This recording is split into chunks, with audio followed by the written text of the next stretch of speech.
Welcome to the Global Education Station Presents. I'm Annette Levesque, your host, education and technology strategist, and author of eLearning Gold, the ultimate guide for leaders. In each episode, we explore innovative ideas and best practices in education, connecting with directors, CEOs, authors, and thought leaders. Together, we'll share stories and insights to inspire and engage learners globally. Today, I am thrilled to welcome Ami Shah, the CEO and founder of Peekapak, an award-winning K-12 well-being and mental health platform. Ami is a trailblazer in the Edtech space, recognized as one of Canada's top 100 most powerful women, and she was honored with the RBC Canadian Women Entrepreneur Award. Hi, Ami. Welcome. Hi, Annette. Thanks for having me today. We're so excited for this conversation. And maybe we can kick off. First of all, how do you win the most powerful top 100 most powerful women award? How does that happen? I got nominated by some of my team, so it was an amazing honor, and just the stories of the other women was fantastic to see and hear about. That's amazing. Well, congratulations on that one. And how did your journey lead you to Peekapak? Tell me a little bit about your journey. Yeah, definitely. So my background's in business, but while I was at Procter and Gamble, I would sit there and I'm like, what am I doing with myself? And so I actually had visited a friend in Vietnam, and I fell in love with the country and the work he was doing in terms of social impact and education. And so I actually requested a leave of absence to go volunteer and teach in Vietnam. And as much as I didn't want to be a teacher necessarily, I fell in love with the world of education and doing work in the impact space. And it made it, I guess, part of like my vision to start something in this space. And luckily, years later, I reconnected with my best friend, and she was an aspiring children's author, and me obviously wanting to be in education. We combined our passions and took a leap and started the company. So it was something that I wanted to do, and I was able to realize it years later, and, obviously, it's been a journey since starting, but it's been, really rewarding working in this space. That's amazing. That's an amazing journey. I've always wanted to go to Vietnam. It's on my bucket list. I haven't been there yet, but I'm definitely going to make it. So now I know I can call you to get all the great spots to go. Definitely.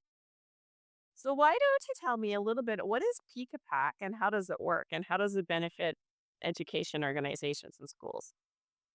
Yeah, good question. So Peekapak, as you mentioned, is a mental health and well-being platform, and we help teach, skills like empathy, stress management, how to, think about those difficult decisions that we're gonna face in life.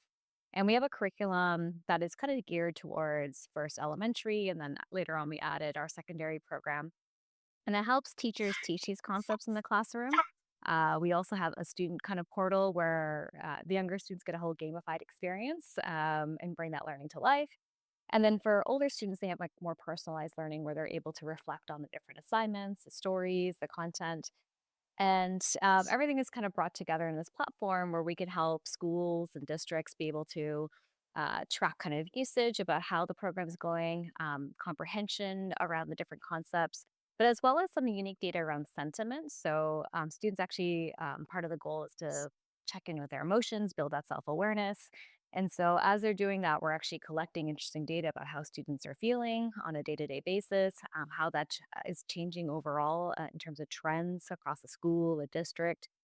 And so that becomes really powerful information for a school leader to be able to be proactive in addressing some of the concerns that might be showing up early on with some of the students.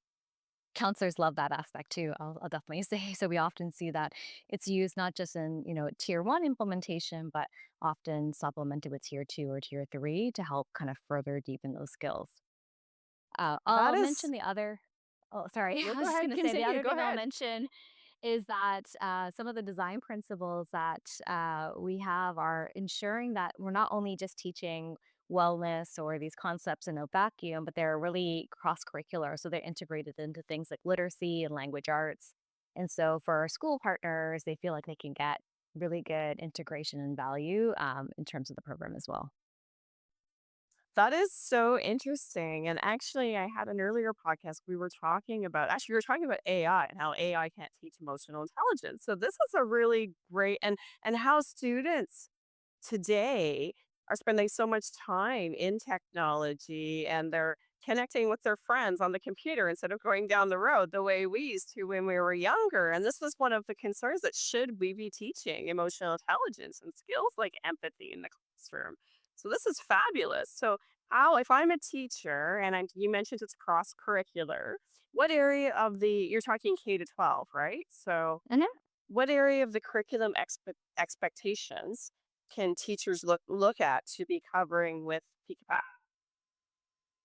Yeah, so it depends on the geography. So, for example, in the US, we align to the ELA standards. In Canada, we align to, for example, in Ontario, the learning expectations around reading, writing, literacy, even health and phys ed. And so it kind of depends by geography.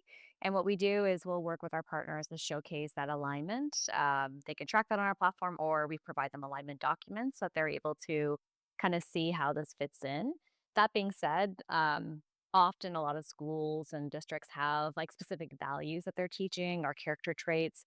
We actually align nicely to that as well as the kind of overall well-being kind of frameworks that schools have. So um, I think those are the kind of key pieces. The last area I'll mention is like there's the CASEL framework. And so a lot of our kind of pedagogy also kind of aligns to the five competencies, which work around like building self awareness, self management skills, social awareness, which is empathy, decision making skills, and collaboration or teamwork skills. That's awesome. So you're making it easy for teachers to align the actual platform and program with their curriculum expectations, and that's great. Seeing that you're taught because it's not easy actually. Provincial curriculum is so different, and international curriculum is so different. So that's amazing that you've looked at the broader scope of things for the software. Um, Yeah, I was gonna say, like, we did work, for example, with Nelson Education in Canada. So, for example, for every province, they were able to help us kind of tailor that alignment and, better understand like the needs of educators across the country. so if I'm a teacher in a K to 12 classroom and I'm interested in using Peekapak, can you tell me about how do I go about getting access to it?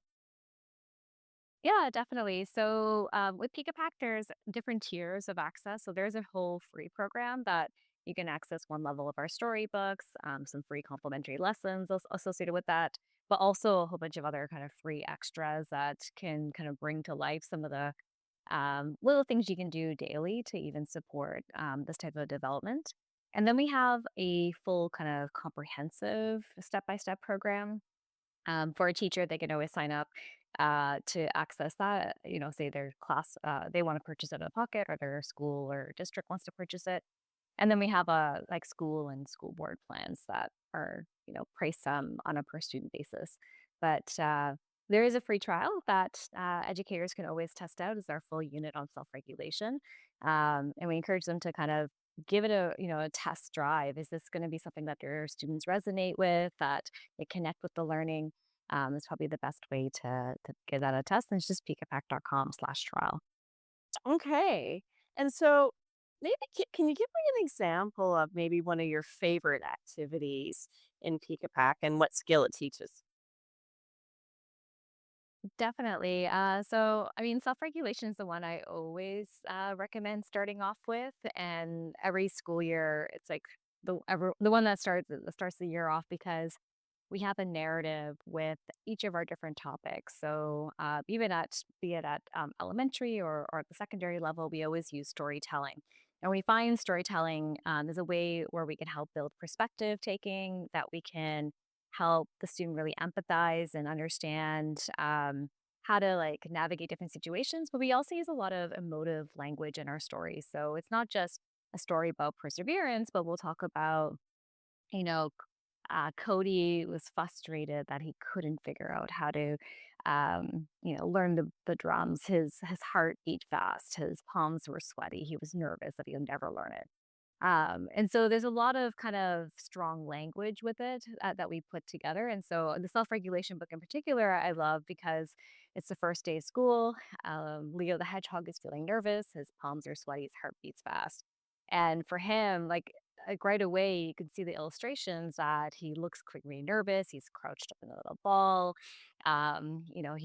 He has some signs of distress in that way that he's like scared about going to school and not having friends to talk to or and these are common, emotions that students face.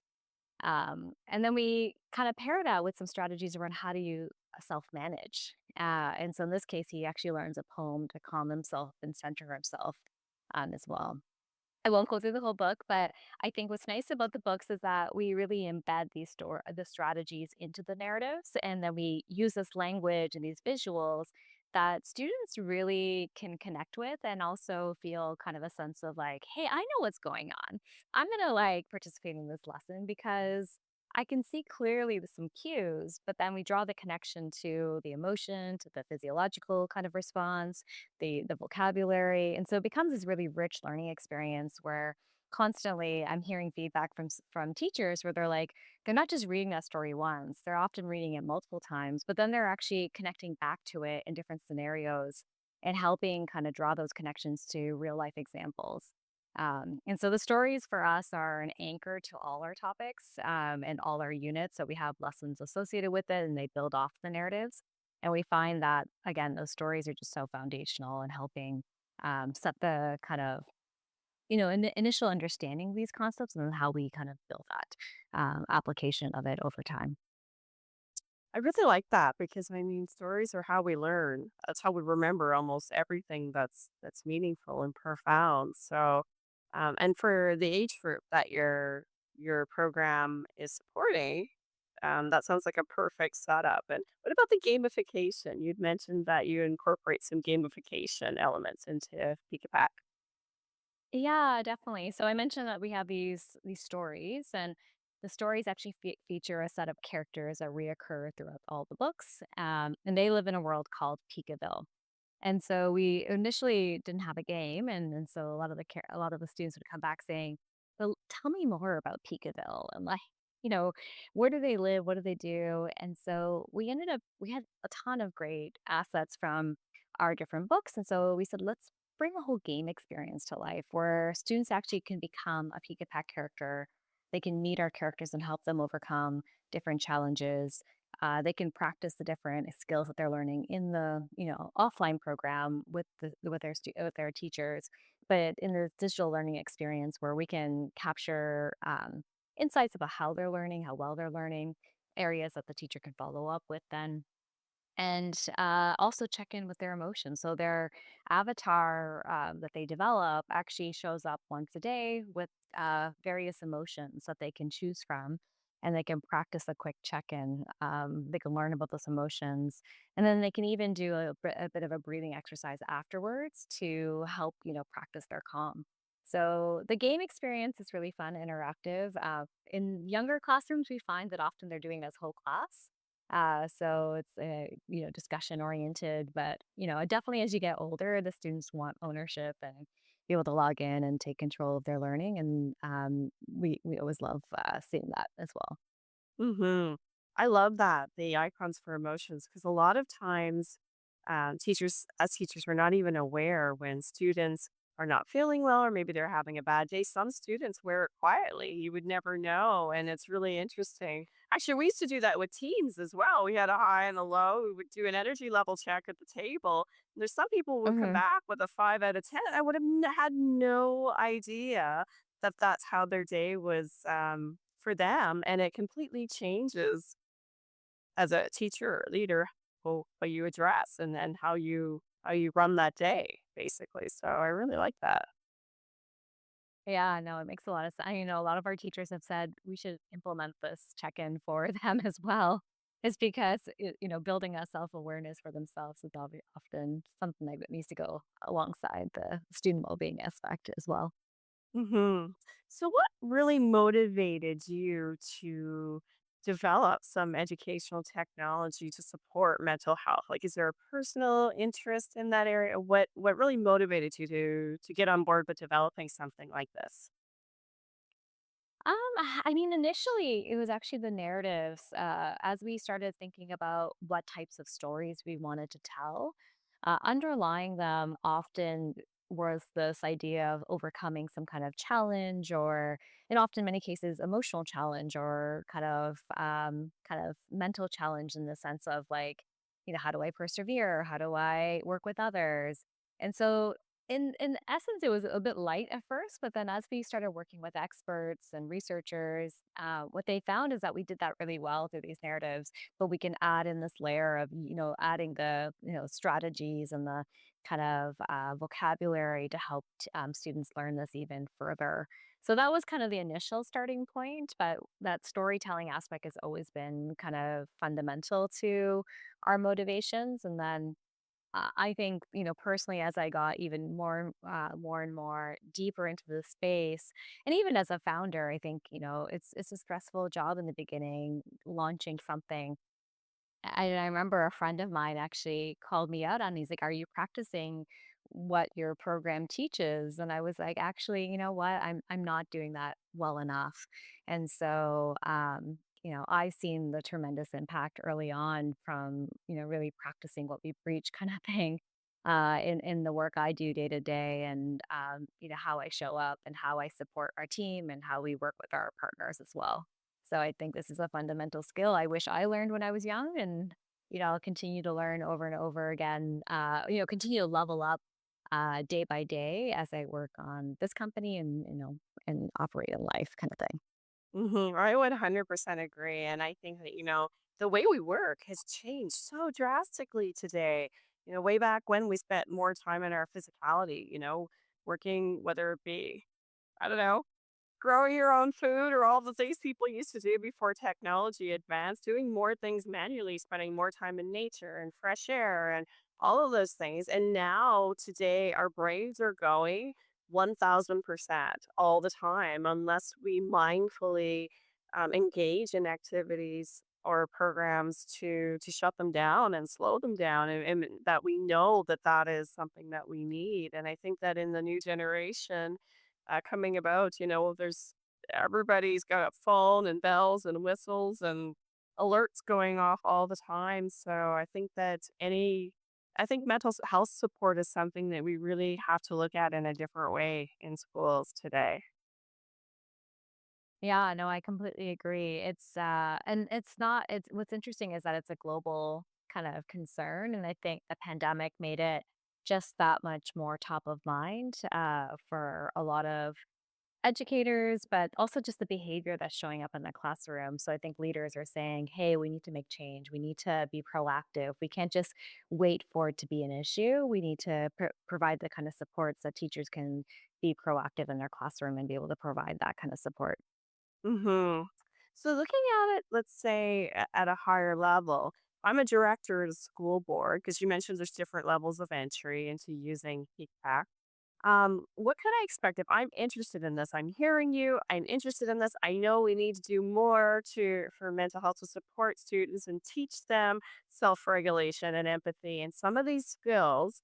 What can I expect in a rollout with Peekapak? So if I'm engaging you, what kind of training, like how does that setup work or integration work with my school system? Yeah, no, I mean, it kind of is tailored to each of our partners. We don't want a one size fits all. Our communities obviously are very different from coast to coast or around the world. So often we'll start off with a consultation period to really understand the needs of our school board partners or school partners to say, okay, how do you want to implement this, the frequency, what kind of who's going to be implementing it. Sometimes we have it as tier one, where it's just teachers implementing it alongside, or it's, with counselors or social workers as a kind of a deeper intervention. So again, we're kind of understanding all the needs of of our partners, and then putting together a plan that will best meet the needs of, what the requirements are. And so often that will entail professional development that, again, it can vary. For some of our smaller school partners, it could be as short as an hour. If it's a larger system, we're probably going to invest more into professional development, train the trainer, being able to have coaches across the school board that can provide kind of timely support.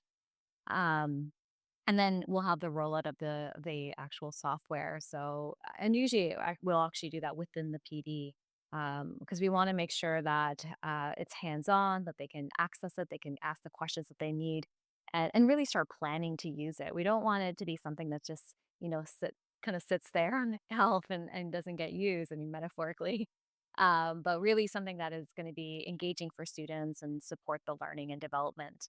And alongside that, what we like to do is actually check in with our partners. So we'll proactively, before even the launch of the program, start setting up check-in meetings throughout the year that we can look at usage data, where areas of recommendation to improve the implementation, and ways that we can even further enhance it. So often we have like a starting point for the program, but then we have all these great add-ons. So for some of our superstar, partners where they're doing everything and they want more, we have more. We just don't want to overwhelm you.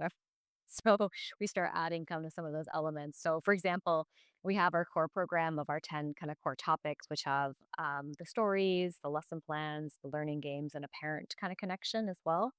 In addition to that, we have music lessons, we have video lessons, we have certificates of achievement, we have all these different kind of fun things to bring that learning to life. And again, we don't want teachers to feel like there's too much on their plate. And Hmm. so we kind of help ease in and help kind of provide that implementation plan that meets the needs of the partner and helps them really embrace that change in their classroom in a meaningful way.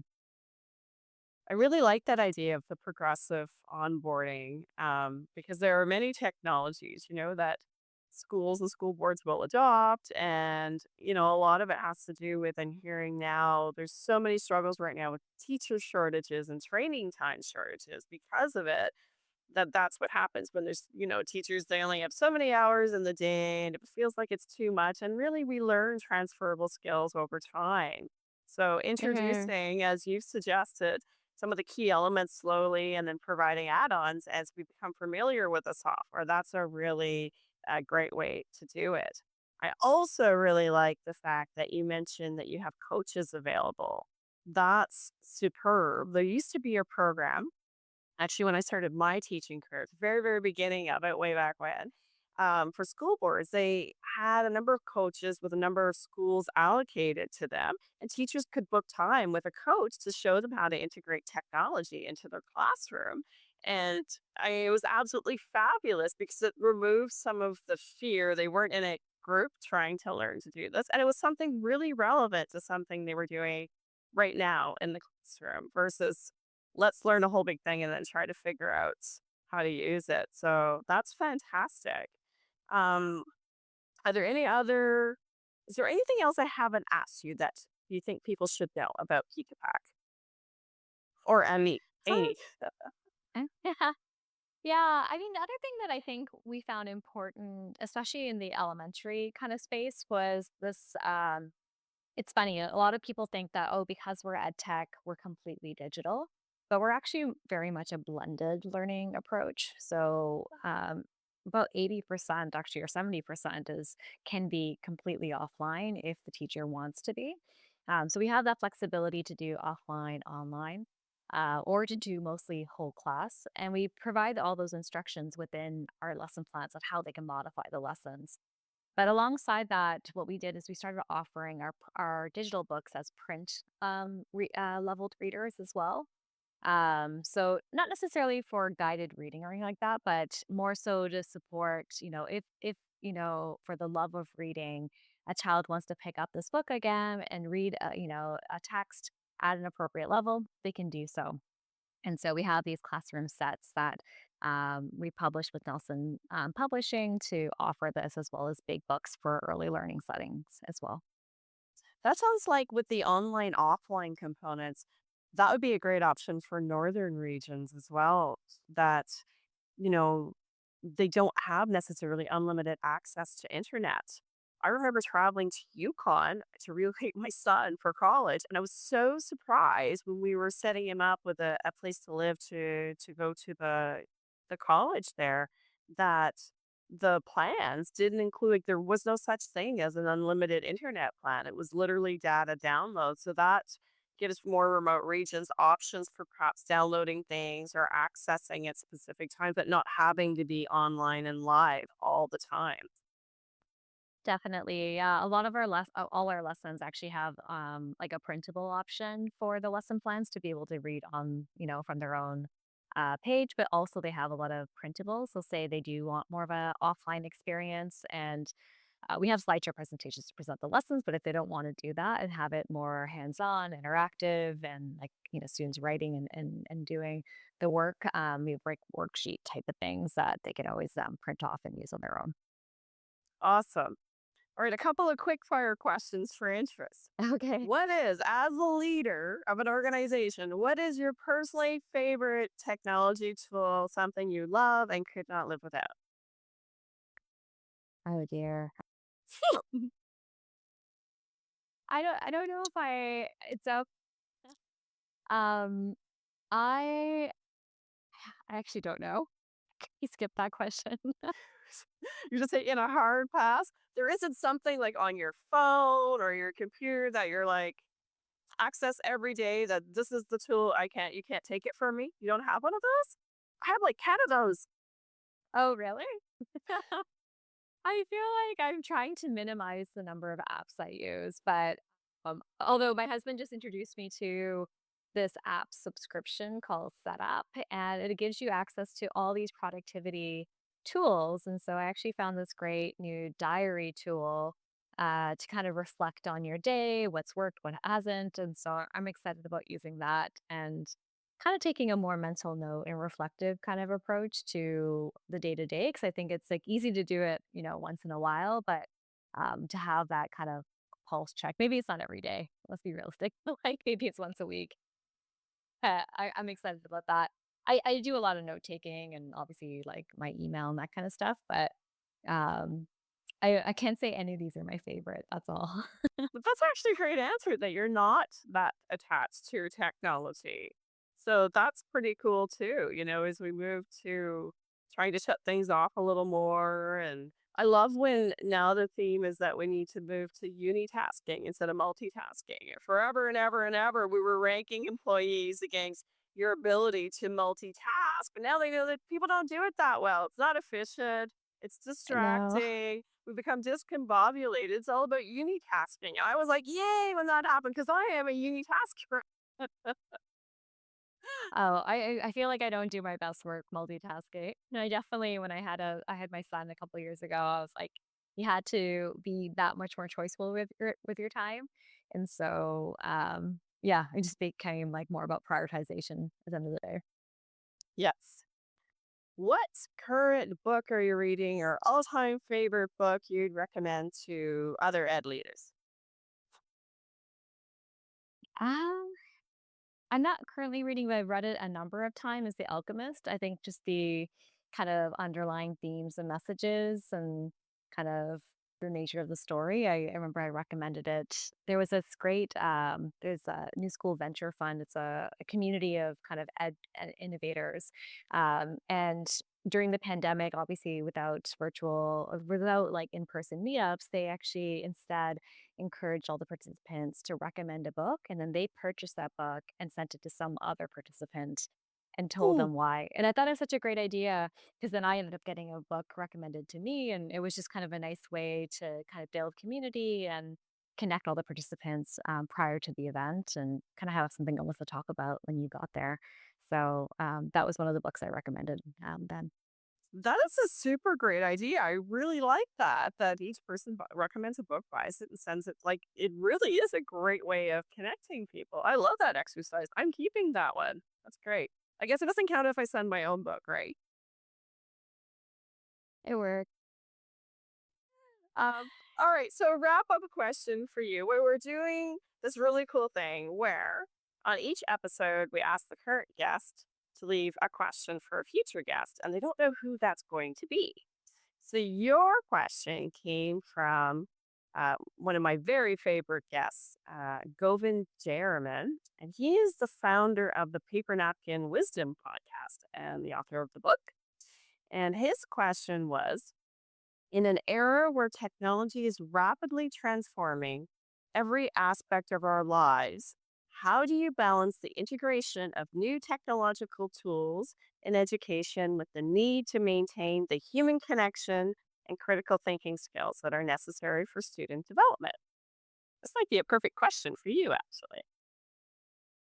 Yeah, that's a great question. I mean, I think that's where thoughtful design comes into building a tech and making sure that we have a balance between some of these offline skill development around communication, interpersonal skills, with some of the digital aspects where I think we're like for us, at least as a company, we're using that online experience to not just, do all the work, but to capture kind of reflection, to be able to get comprehension and be able to give insights to the teacher about how students are learning and how they can provide coaching or support to that student. Or, as I mentioned earlier, is that sentiment. So, giving a safe space for students to check in. And so I think that that blend needs to be really cognizant and alongside it, like you mentioned earlier, professional development and the support for teachers on how they can bring that to life in the classroom is important. I think often sometimes like tools are just given to teachers and they're like, well, what do I do with this? How do I effectively support that learning and that objective?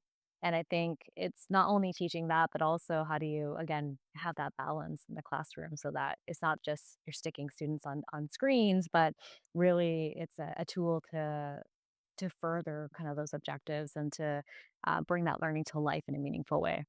Hmm. Yes, it brings us to one of our R's of retention, relevance, right? So you're showing them as well in the approach you've described how it's going to be relevant to what they're doing in the classroom, whether you're the learner or the teacher. And so then we're more willing as well to invest our time into adopting that tool because right now it's like a smorgasbord out there of tools. And, we're kind of cautious shoppers about where do we want to put our time in. It's the most precious commodity that we have today. I 100% agree. I was impressed, like, with how many tools educators had. I think I was reading an article recently. It was like 30 plus tools in a classroom, and it's like, how do you know where to spend your time or what to do or where to focus? And I can see why a lot of tools don't get used very often as a result. And so I think it's being a bit more, conscious of how a tool is going to be used and in what aspect and in what capacity to make that difference in the learner. I agree. Where can our audience find you, Amy, and where can they find Peekapak? Yeah, so Peekapaks, you can visit us at peekapak.com. It's just peekapak.com. And then if you wanted to do that trial, you just add slash trial, and there is an elementary, middle school, and high school trial that you can try out. I am on LinkedIn. So peekapak.com and LinkedIn are the best ways to reach you. Yeah, or if you want to email us, you can email us at hello@peekapak.com. And we'd love to connect with you and set up a time to share more about the program. That's perfect. Well, thank you so much for joining us today and sharing all your insights. I loved hearing more about Peekapak. I think it's a really, really interesting program, and we so appreciate you being here today. Oh, thank you so much for having me. And I really enjoyed our conversation today.